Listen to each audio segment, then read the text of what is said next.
And that was King by Becca Shea, and what an awesome day for you to be waking up with us here at Rhema CC.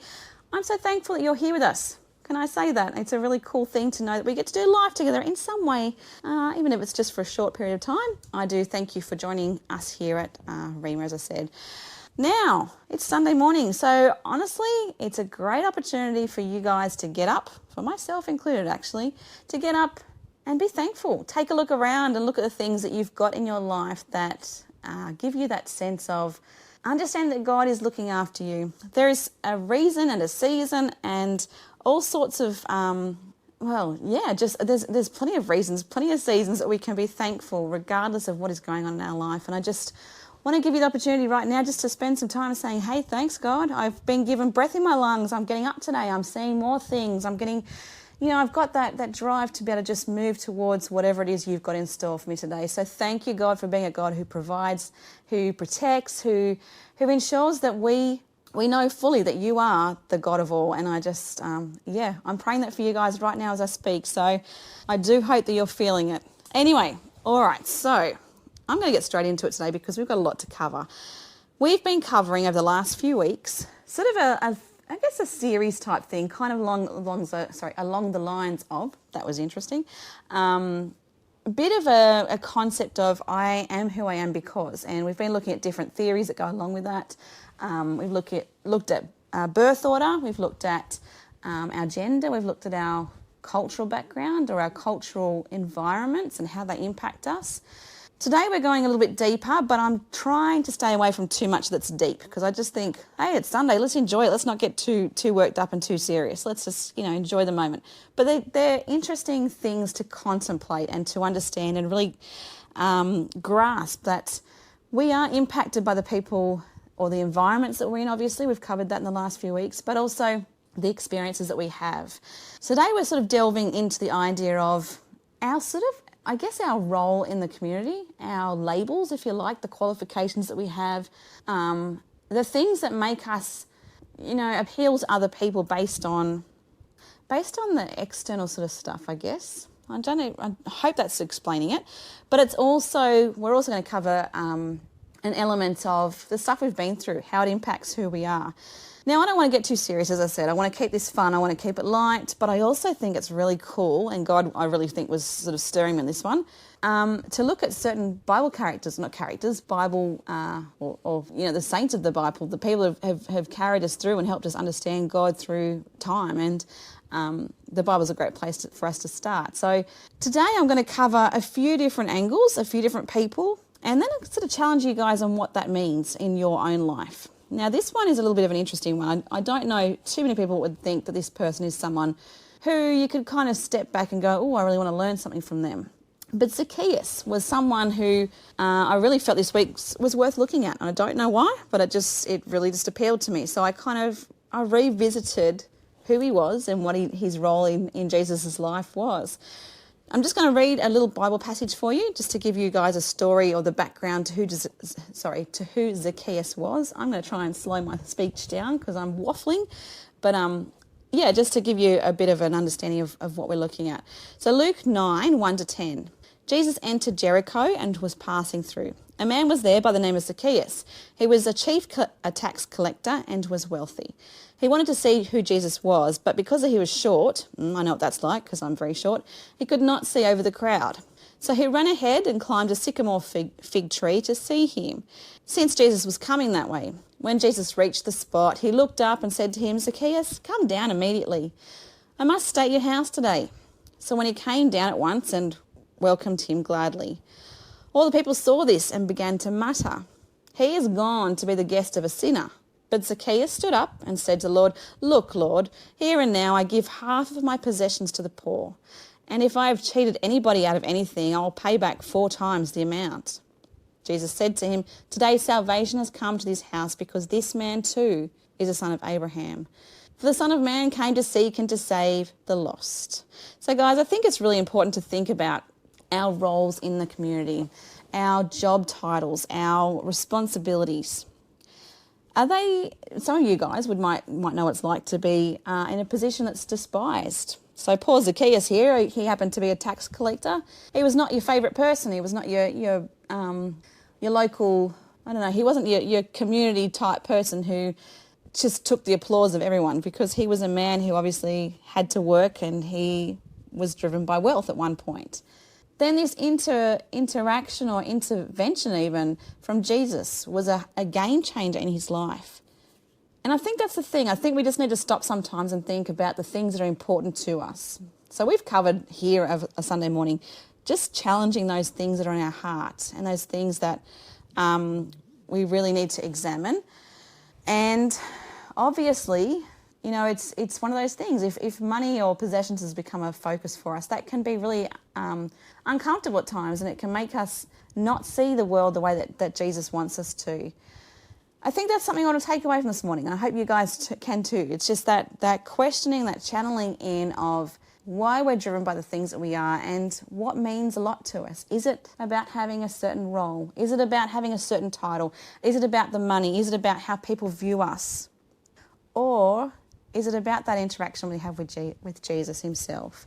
And if you're someone who's challenged by that today, if you're kind of thinking, yeah, there's some stuff I probably need to work on, there's some stuff I need to get rid of, and even down to clutter in your house. Sometimes clutter can be this real distraction from being able to look at Jesus with clear eyes, with a clear vision, with a willingness just to see how he wants to see us and how he wants us to be. So I guess that's my challenge in this little examination here of Zacchaeus as a person. You know, we've got lots that we can learn in terms of who we are, what's important to us. I'm going to leave you with that question right now.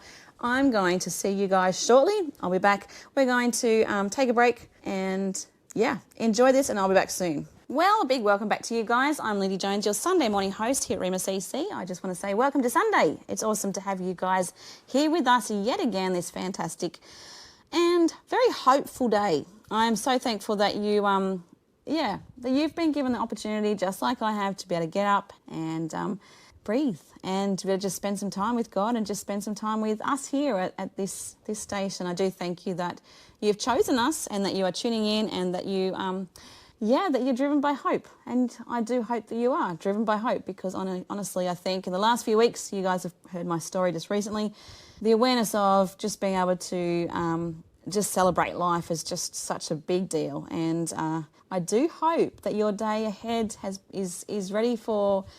It's ready for good stuff. It's ready for something to be embraced. And obviously that starts with the knowledge that you've got breath in your lungs, you've got a heart that's still racing, and you've got a mind that's still ticking over. So I just hope and pray you can use those 3 beautiful foundations to a great start to today. And I just want to say thank you, God, that every one of those who are listening this morning are a beautiful product of you. And I do hope you're having a good Sunday morning so far.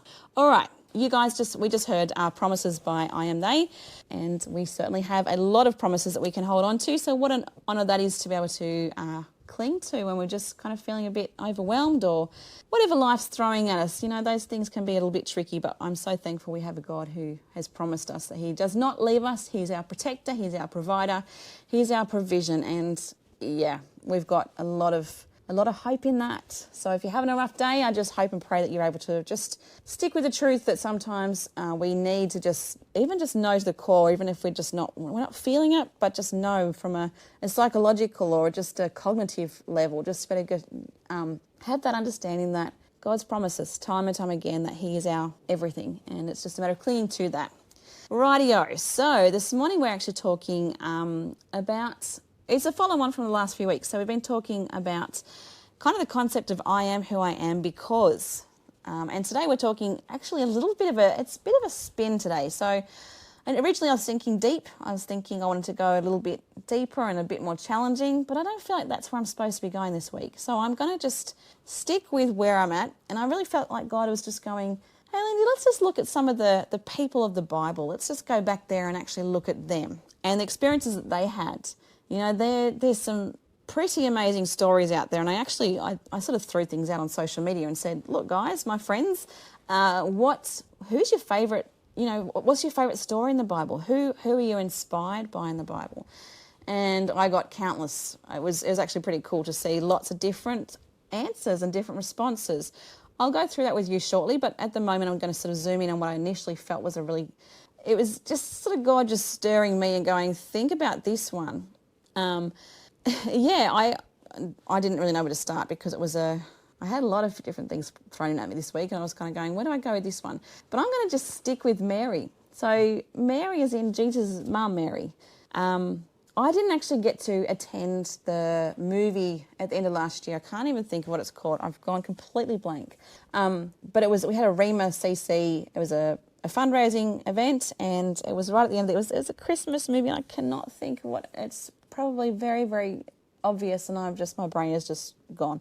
Anyway, I didn't actually get to attend that with the team at Rhema CC because I had end of year stuff going on with my kids, Christmas carols and all sorts of things on then. But I did actually take my daughter, just her and I, which was really cool. A few days later, we went and saw it. I can't think of what it's called, and it's driving me crazy. I hate when that happens.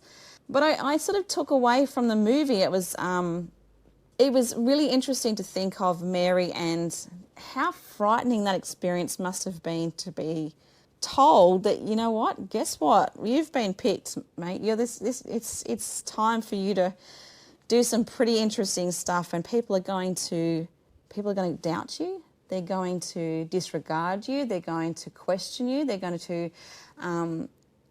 to really think about you in ways that you can't even fathom, because you're actually someone that God favours, and instead it's going to look like you're actually living through some stuff that as through actions that are not or have not been socially acceptable. Obviously she's a virgin, so the idea of having a child as a virgin, well, that's a bit of a crazy one, isn't it? And to be thinking that others might have to be prepared to be open-minded enough to think that's a possibility that could actually happen. A child could be born from a virgin. And it didn't matter that those prophecies had been shared from thousands of years, about 1,000 years ago, or at the time I'm waffling, but I'm trying to say from 1,000 years at that point. It didn't matter. It still would have been such a massive, massive situation for this poor girl. I don't know about you guys. I don't think I would have handled things as well as Mary did. I think I would have been, totally loopy. I can only imagine. And yet God chose her to be able to bring life into the world, and not only just life, the most amazing life. Like, we're talking Jesus, the Saviour of the whole world. He picked her. But it got me thinking about us in our everyday stuff. Those things that are bizarre that happen to us that others kind of can't comprehend. It's even the perspectives that we take on as Christians, and that sense of, doing things from a different angle or a different perspective. We are built to be different as Christians. We are told that we're almost like aliens in this world. But it doesn't stop the fact that if we're living that, it can feel awkward at times. It can feel uncomfortable. It can feel like we're going against the flow of what we're supposed to be, because society tells us we're supposed to be doing something else or be someone else. But Mary was faithful. She lived it out. She followed through what it is that God had called of her, regardless of the thoughts or the actions or the rejections and that sense of pride that was stripped from her. I want to ask you today, are there things going in your life that are questionable? Are there things that are shaping you at the moment because they make no sense to other people? If they are, look, I just want to say congratulations, because sometimes these things are the make or break between who we are and who we're supposed to be. And that sounds bizarre to say congratulations, but if you're in that position or that uncomfortable scenario at the moment where things don't make sense to other people, but you really, really do believe that God is leading you or leaning on you to fulfill a plan that He has for your family or for your world, keep praying through it. Absolutely keep praying through it. Keep asking for discernment. Keep asking for affirmation, absolutely. But I just want to congratulate you that God has given you a purpose, and as crazy as it might feel, that He's showing it to you. And I want to encourage you just to hold on to that and trust that the person that you are going to become through that is even greater than the person that you are now. And I'm pretty sure that you're pretty amazing, I have to say. I don't actually know you personally, probably, but I'm sure you're pretty fantastic because you are God's creation. Anyway, I'm going to leave it there, and just a little one today, but yeah, we'll be back shortly. I will see you very soon. Welcome back. It's nice to have you guys with us here this morning at Rhema CC. I'm Lindy Jones, your Sunday morning host, and I do like that we get to enjoy this fantastic Sunday morning together. This morning I've been sort of reminding you guys, and perhaps reminding myself even, of the importance of just being thankful. And it's a good way just for us to start the day, I guess, just to kind of think about the things that are in our life that give us hope, give us something to look forward to and something to get up for. And I think we all need that from time to time, just that reminder that, looking ahead and thinking, what's in store for me today? And instead of those negative thoughts of, this is just too hard or nothing good is going to come, flipping those thoughts and going, you know what? I do have breath in my lungs. I've got a reason to get up. My heart is still pounding. It's still in there. I can feel that heart just beating away because it's a sign of life. And really what a gift life is, I have to say. I know I've said it a few times this morning, but I think this week has been a real wake-up call for me again, just to remind me that, every day is a absolute blessing and we just have to embrace it as much as we possibly can. Of course, that doesn't always mean that things are easy or just cruisy, I guess, even.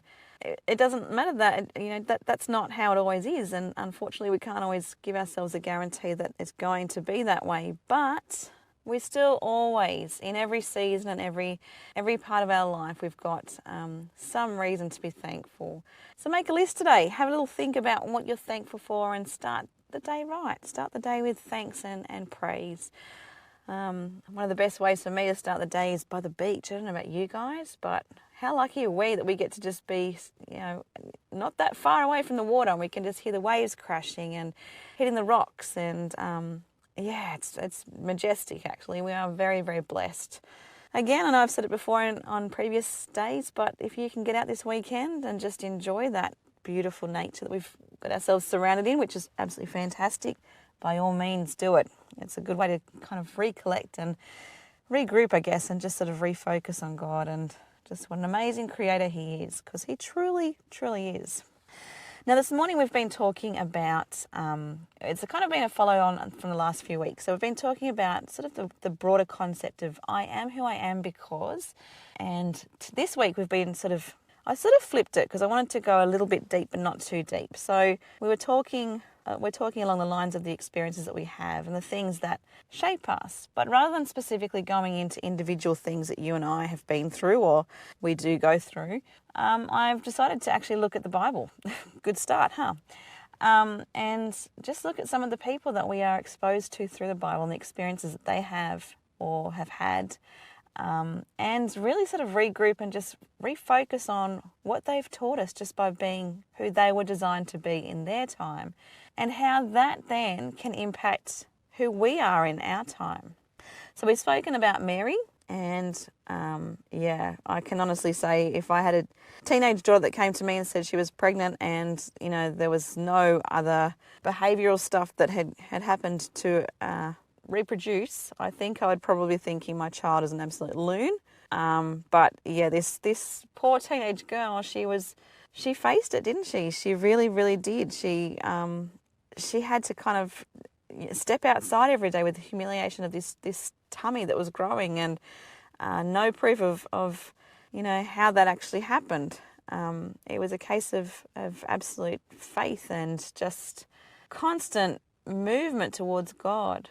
And I think we have so much to learn just from who she was in those years that she was so innocent, and yet she was called to this really, really high calling. And to think that she birthed, Jesus Christ, the Saviour of our world, is just phenomenal. So we talked about that a little bit, and just the reality that sometimes we face things in our lifetime that are just mind-blowing and cannot be comprehended or understood by the people. And that has to be incredibly isolating. It is incredibly isolating. I'm sure some of you are nodding your head right now thinking, yes, that's true, that no one would believe that actually happened to me. But God knows what he's doing, and there's some serious truth in that, and that's pretty cool. So we're formed through things like that. We also talked about, this one's a little bit of a different spin, but we talked about Zacchaeus so far this morning, and how as the tax collector, he was despised. He was not your local community mate. He was not someone who was embraced. He was someone who was not, he wasn't really loved much by the people. And yet Jesus saw him. He had this yearning to know Jesus, and he saw Jesus from the top of a tree. He climbed the tree to be able to see him because he just had this yearning to know who Jesus was. And in an instant, the things that he thought were of value, his money, his possessions, in an instant he declared, you know what, Jesus, this is yours. Take whatever you need. It's yours. And in that moment, we are reminded that God, when our heart is softened to him, when the things that we have prided ourselves on, the roles in the community, the way that we, even the qualifications that we hold, the things like that are they are quite worldly. They're worldly things, and they can't go with us when we die. There's no path to heaven that just says what qualifications have you got, what job have you been involved in. There's none of that. It's a case of, do I know Jesus, and does Jesus know me? And Zacchaeus reminds us of that, and Jesus' response to Zacchaeus is obviously a huge part of that. So there's little things that we can take away from that and look at who we are currently based on the things that we strive for in this life. Now I want to sort of spin again. I'm going to Job. Now this is a big one because maybe this is a bit more personal for me at the moment, but as you guys probably heard last week, my daughter has just recently been through a bit of she's still in it actually.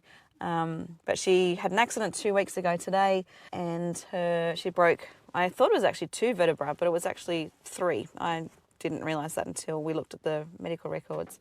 So she's done that. She's broken her wrist as well.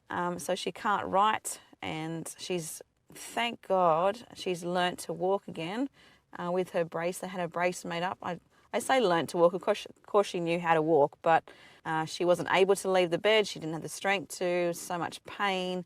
And obviously medically they didn't want her to leave the bed. So for 9 days she was just bedridden. On the 9th day I went in, and she was not in a good place in terms of her own health, her mental health. And I saw her slumping to the side. I saw a colour in her face that I haven't seen for years, which the alarm bells as a mum go off, and you kind of go, oh great, here we go again, because we've been through some stuff with this poor girl. And she has copped it in the years that she's alive. We were laughing in the day, the things that she's been through, because a little bit like Mary, there's some stuff there that you kind of go, really? Did that really happen? But so this week was a little bit confronting, but it brought me back to the whole book of Job and his faithfulness regardless of what was thrown at him, the losses that he had. Now my daughter at one point she said to me, Mum, I've lost everything. I've lost my job. I worked so hard to work in childcare. I can't work in childcare. I've lost the house that I live in. I can't live there anymore. I have to come back home.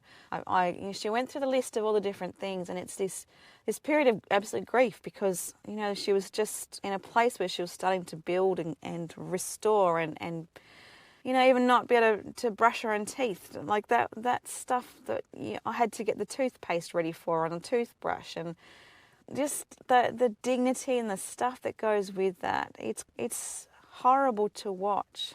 And I admit that not all my kids are as faith-driven as we are. Obviously, it's a very personal thing. They know where we stand. We pray for them. And I've told them directly that the deepest prayer I can pray for them is that they know the love of God, and they know and they have a relationship with them. And I know that she said that in her accident, she was on the road and she was just crying out. So she knows that when the world was falling apart, she knew who to call on, and that is so assuring. But to watch the unfolding and the unraveling of all the stuff that, gave her and gives us some security, and we've got a roof over our head that we're happy with, and we've got a job that offers some security, when we've got somewhere to go every day. These are such important things for our mental health. But in an instant, we have to know. We may have to know who we stand on and what we stand on. And I think Job is a great reminder of that. He just kept going, even though he had absolutely countless losses. And it doesn't appear to be any reason for it. It's one of those things that you just kind of go, I can't make sense of this. I can't get the answer to my why is this happening. I encourage you guys today, take a look at Job. If you're going through some stuff, take a look and just really focus on the character that he is, and he exemplifies in that he's faithful, and that he actually responds. Job 1:20-21. I'll read this to you. At this, Job got up and tore his robe and shaved his head. Then he fell to the ground in worship and said, "Naked I come from my mother's womb, and naked I will depart. The Lord gave, and the Lord has taken away. May the name of the Lord be praised." He remained faithful to God even in the midst of his pain. So there's something to be learnt by that. We have to be so conscious of our response to the stuff that's really, really challenging. Is not even the right word. It's not even enough. It's more than that. It's that stuff that's crippling. The stuff that makes us kind of go, what is the point in getting up? What is the point in doing life? What is all those thoughts that can be so overwhelming when we're in the midst of all of it. And yet we have a God that we can stand on and we can make sense of. Actually, my husband sent me a message this week, and he said something about, I don't know, he didn't ask me how I was going, but it was something along the lines of, I don't know the actual word I used, but along the lines of, I looked at Job, so I'm feeling hopeful. And he just sent one back and said, "You do know that things didn't turn out well at all for Job." And I said, "Yes, I know, but the Bible didn't start and end with Job. The Bible is still filled with so much hope." And yeah, it's certainly important to look at Job and how he responded to the multiple facets of grief. He was just overwhelmed, and yet he praised anyway. So if that's you today, if you're going through some stuff, can I encourage you to praise and to understand that God is moving through your circumstances, even when you can't feel it, you can't see any results, you don't get the answer to the whys. It will shape you, this situation that you're facing, whatever or situations that you are facing, I should say. Stay strong, stay firm, praise in every way you possibly can. We have seen timelessly, over and over in the Bible, there are just countless stories of God just breaking free and reminding us as individuals that He's got us. And I just encourage you today, embrace that. Embrace the fact that He is a God who moves through the circumstances even when there is no answers as to why. And we have a lot to celebrate. All right, I'm going to leave it there, and we'll be back shortly. See you guys soon. Bye. Welcome back. It's awesome to have you guys here again with us this morning. I'm Lindy Jones. I am so thankful that you would join us here at Rhema CC each Sunday, or each Monday or Tuesday or Wednesday or Thursday or even Friday or Saturday. It is awesome that you can be a part of this awesome community. That's a lot of awesomes.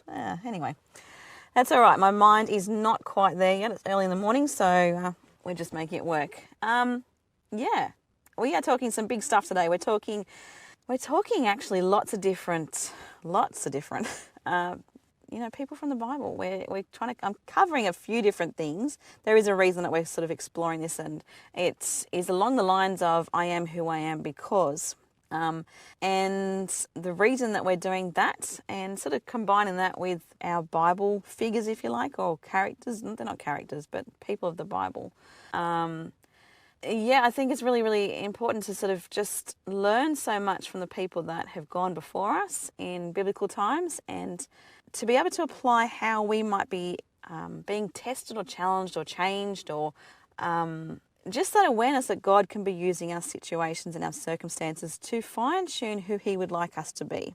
And our experiences, they absolutely can impact who we become and why we do the things that we do. And there is something to that. And if we look at, the people that we're covering this morning are just a small portion of those in the Bible. Tiny, tiny portion, really. But there's lessons to be learned through the people that we explore and the people that we sort of take a moment to look at. So we've spoken to Zacchaeus, and I know he's not kind of your average guy that people would just think, oh yeah, let's sit and spend some time talking about him. But to look at who he was and just the way he his role in the community as a tax collector. It was based on money. His philosophy in life was, I need to have more and be more, and that affirmed him until, of course, he was climbing up the tree to see Jesus, and he had a moment where he was yearning to understand who this Jesus guy actually was, and in that instant, everything shifted. He suddenly understood that, wait, hang on a sec, I want to know this guy more. I want to know him, and I'm willing to give up the things that otherwise controlled me, and that certainly left other people spinning, kind of going, hang on, why does Jesus want to know him? The ultimate answer, Jesus wants to know every one of us. And it doesn't matter about our class. It doesn't matter how much we have or don't have.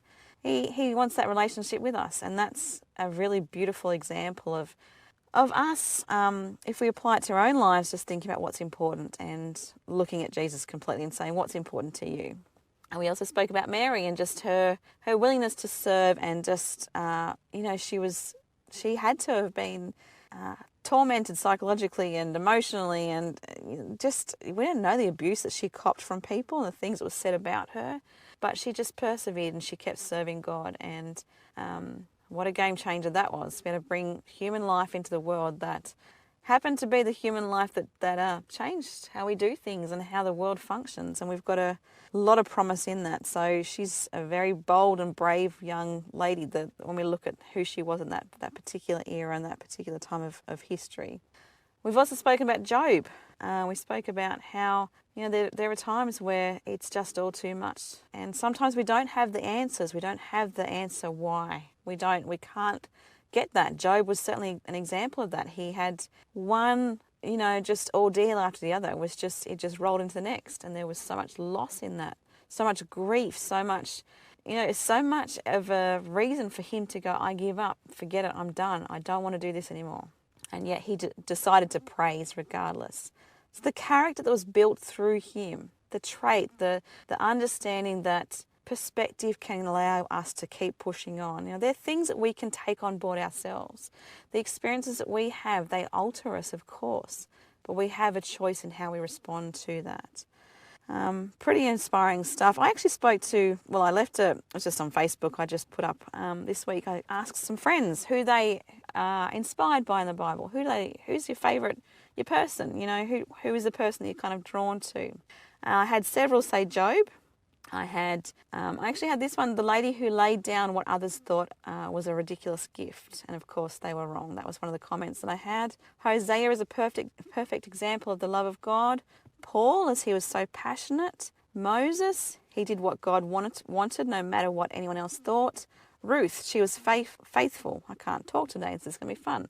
Habakkuk, because he didn't get what God was doing, of course, that makes sense, and told God so. He listened to and trusted God's response and knew that in God was his joy and salvation. We have Esther as a suggestion, and the comment to follow that was, you have come to your royal position for such a time as this. We had Esther a couple of times, actually. Mary was, again, what else have we got? Daniel, and the reason being incredible, but what's she got here? Incredible because of his faith. Also, he was a teenager who didn't follow the crowd or do what was popular, but he was brave enough to stand for his faith and remain faithful to God in a foreign land. But he didn't go about it like a brat. He still showed integrity and respect toward the regime whom he was living under. Very inspiring and so amazing to see how God completely protected him throughout his life. We've got, lots of different options, things that people are inspired by. And I find it interesting just asking people what they are drawn to in different people, the experiences that they've had, and really examining why they sort of are taken from that. I have gone completely blank, so I'm just going to actually just leave it there. I was going to actually explore something else, and I think I'll just leave it there. We'll take a bit of a break, and I will see you guys shortly. So, stick with us, and we're back before too long. All right, enjoy this, guys. See you soon. That was Walking the Road by Kingsley. I am Lindy Jones, your Sunday morning host. Welcome to Sunday, guys. It's awesome to have you on board and have you with us here at Rhema CC. We do, as I say most weeks, we do love having you walking alongside us and helping us to do life. So thank you for being part of this awesome community. Now, this morning we've been talking about, it's a little bit broad, but also a little bit condensed. That probably makes no sense at all. But I was initially, when I was planning what to do on a Sunday morning, I was sort of exploring the idea of I am who I am because, and the reason that I was going to look into that was, I just think it's so important that we can kind of get some context of who we are and how we can apply that to the church. How can we give more to the church and the growth of the Christian faith in just being able to apply ourselves by knowing what our giftings are, knowing why we do the things that we do.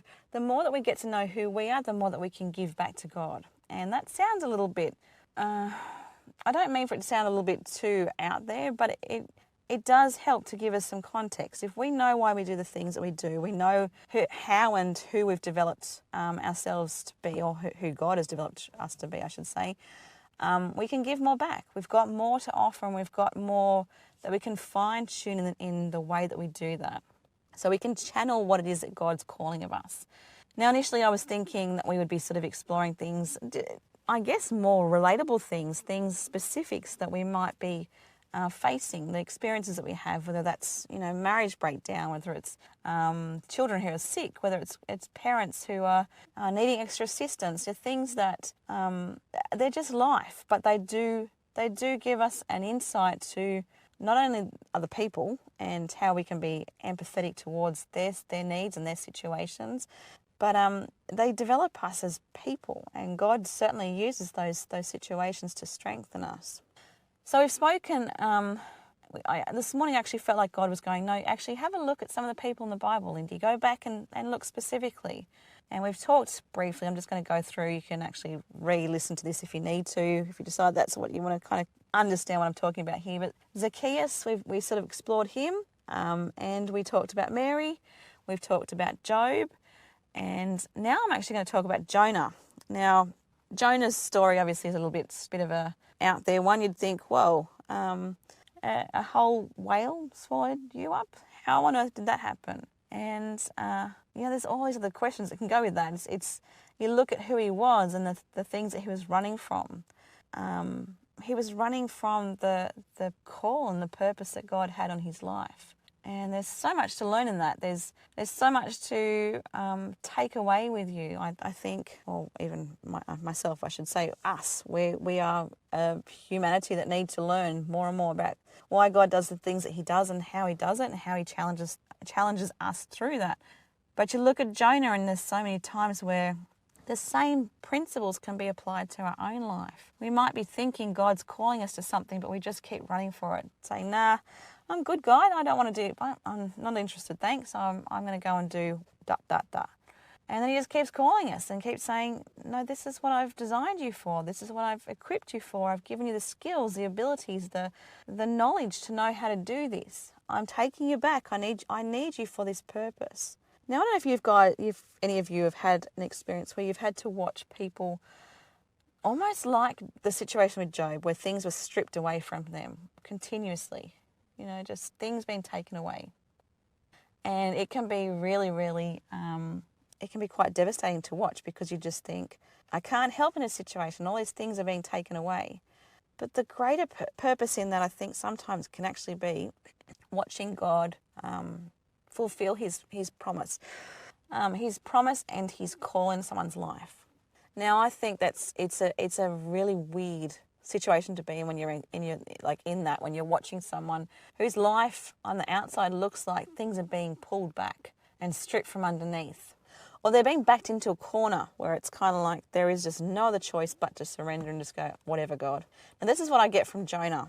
There's that sense of surrender where it's just like, I don't know what else to do, but I have to just give you complete control.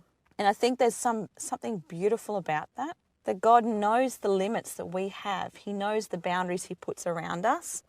He knows what we can tolerate. I mean, a whale, a massive fish came up and consumed this whole guy. And for 3 days he was just there, just existing. Yet he wasn't touched. He didn't. That wasn't the end of him. He was spat out. He was still a whole person. And those 3 days must have been horrendous. That must have been beyond you'd be just thinking, what? Oh, anyway, I don't even think we could imagine. But you look at that and you think God had him backed into a corner for his purpose. And there's hope, guys. If you feel like you've been backed into a corner, if you feel like God's taken that control from you, and control is such a big part of our world now. We want control over everything. But when we give our lives to God and we understand that control is ultimately his, and we sort of allow ourselves to be softened in a lot of ways. When we give that control over to God and allow him to soften us, that's where some serious growth takes place. The experiences that we have in our life, they can alter us, they can change us, they can prepare us, but they can also equip us and remind us that we don't have to have control over everything. We don't have to have it all together all the time. We don't have to have the outlook or the pieces of paper that other people might think define us. You know, it's we do have a lot that we can learn from those in the Bible who we look back and study. And I just encourage you this week just to spend some time looking at those in your, if you were someone who went to Sunday school as a kid, think of those stories that you were told as a kid in Sunday school. You know, go back to the basics and just try and remember why we need to know more about the Bible and those who have lived before us, because they help us understand now. They help us understand what is happening for us at the moment and in the future. Yes, experiences can change us. We can be drawn to the things that the world tells us we need to be, and we can forget sometimes in the whole scheme of things that God overrides all of it, and He understands who He designed us to be. We're actually going to explore that even more next week, and that will be our last week for covering I Am Who I Am, because I think it's just going to be a really cool one. I'm actually looking forward to doing next week, because I just think just to be able to bring back the foundation of, you know, this beautiful connection between us as individuals and God, and this beautiful purpose He has for each of us, I think is just phenomenal. So I hope you can join us next week. I do thank you again for staying around this morning. We do have church on the radio this morning, so please feel free to stick around for that. We'd love to have you, and I will see you next Sunday. In the meantime, enjoy the fantastic stuff that happens here at Rhema CC throughout the week. I cannot applaud the guys that I work with enough. They're from the morning to the late evening. It's just awesome to be able to pop in, even as I'm driving the kids around or whatever, and I kind of just feel like I'm a little part of their world, even though I don't get to see them too often. So it's, we'd love to have you as often as you can possibly stop by and, turn on the radio and hear whatever's going on. That's what I mean. But yeah, we love that you guys get to be a part of our community, and look forward to seeing you next week. All right, guys, I'll see you then. Have an awesome one. I just pray that you are going to be beyond blessed. See you soon.